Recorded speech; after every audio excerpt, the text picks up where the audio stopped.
പ്രതിപക്ഷ പ്രതിഷേധത്തിൽ തുടർച്ചയായ മൂന്നാം ദിവസവും പാർലമെന്റിന്റെ ഇരുസഭകളും കലുഷിതമാണ്. നന്ദിപ്രമേയം പാസാക്കി ലോക്സഭ 2 മണിവരെ പിരിഞ്ഞു. പ്രധാനമന്ത്രിയുടെ മറുപടി ഇല്ലാതെയാണ് നയപ്രഖ്യാപന പ്രസംഗത്തിനുള്ള നന്ദിപ്രമേയം പാസാക്കിയത്. പ്രതിപക്ഷം പ്രധാനമന്ത്രിയുടെ പ്രസംഗം തടഞ്ഞെന്ന് കിരൺ റിജിജു ആരോപിച്ചു. രാഹുൽ ഗാന്ധിയുടെ പ്രസംഗം തടഞ്ഞതിനെ ചൊല്ലി മല്ലികാർജ്ജുൻ ഖാർഗെയും റിജിജുവും തമ്മിൽ രാജ്യസഭയിൽ വാക്പോരും നടന്നു. വിശദാംശങ്ങളുമായി ശരത് ലാൽ ചേരുകയാണ് ഡൽഹിയിൽ നിന്ന്. ശരത്ത്, എന്തായാലും പാർലമെന്റിന്റെ ലോക്സഭയിൽ എന്തായാലും പ്രധാനമന്ത്രി സംസാരിക്കില്ല. ഇന്ന് രാജ്യസഭയിലായിരിക്കും പ്രധാനമന്ത്രി സംസാരിക്കുക. വലിയ വാക്പോരാണ് ഇന്നും നടന്നത്.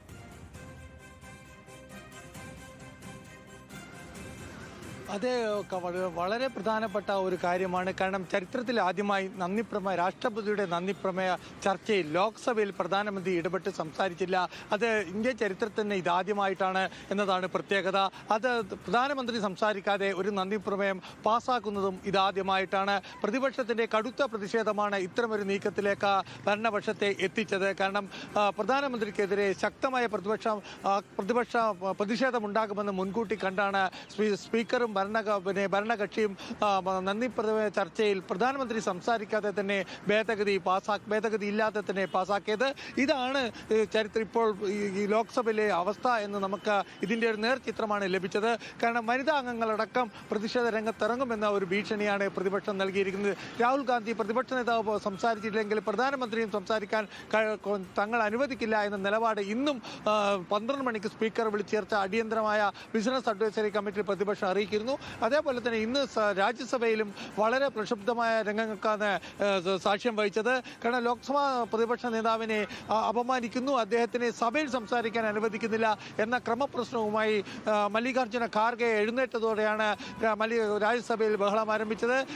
മല്ലികാർജ്ജുന ഖാർഗെയും കിരൺ റിജിജുവും അതുപോലെ ധനമന്ത്രി നിർമ്മല സീതാരാമനും BJP മുൻ അധ്യക്ഷൻ JP നദ്ദയും ഒക്കെ തന്നെ അതിരൂക്ഷമായ ഭാഷയിൽ ഈ പരസ്പരം ഏറ്റുമുട്ടുന്ന ഒരു കാഴ്ചക്കാണ് നമ്മൾ കണ്ടത്. ഒടുവിൽ കോൺഗ്രസും പ്രതിപക്ഷവും മല്ലികാർജ്ജുന ഖാർഗെയും ഭരണപക്ഷത്തിന്റെ നിലപാടിൽ പ്രതിഷേധിച്ച് ഇറങ്ങിപ്പോക്ക് നടത്തി.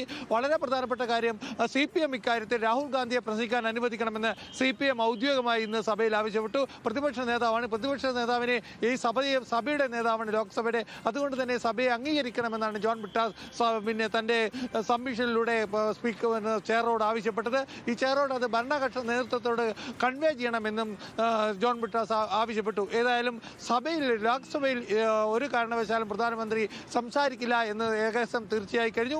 ഇനി ബജറ്റിന്റെ ചർച്ച നടക്കുന്നത് അടുത്ത സെഷനിലാണ്, അടുത്ത പാദത്തിലാണ്. അതുകൊണ്ട് തന്നെ ഈ പാദത്തിൽ ബജറ്റ് സെഷൻ ആദ്യത്തെ പാദത്തിൽ ചർച്ചയില്ല. ഇന്ന് വൈകിട്ട് 5 മണിക്ക് പ്രധാനമന്ത്രി രാജ്യസഭയിൽ പ്രസംഗിക്കുമ്പോൾ എന്തായിരിക്കും അവിടുത്തെ പ്രതിഷേധം എന്ന് നമുക്കിനി കാണേണ്ടി വരും. എല്ലാവരും പ്രതീക്ഷിക്കുന്നത് എന്തായാലും പാർലമെന്റിൽ സംസാരിക്കാൻ പ്രധാനമന്ത്രി നരേന്ദ്രമോദി സംസാരിക്കാൻ എത്തിയാൽ വലിയ പ്രതിഷേധം ഉണ്ടാകും എന്ന പശ്ചാത്തലത്തിലാണ് പാർലമെന്റിൽ ലോക്സഭയിലെ പ്രതിഷേധം മാറ്റിവെച്ചത്. ഇനി രാജ്യസഭയിൽ വൈകിട്ട് 5 മണിക്ക് പ്രധാനമന്ത്രി സംസാരിക്കുകയും ചെയ്യും. ശരത് ലാലാണ് വിശദാംശങ്ങൾ നൽകിയത്.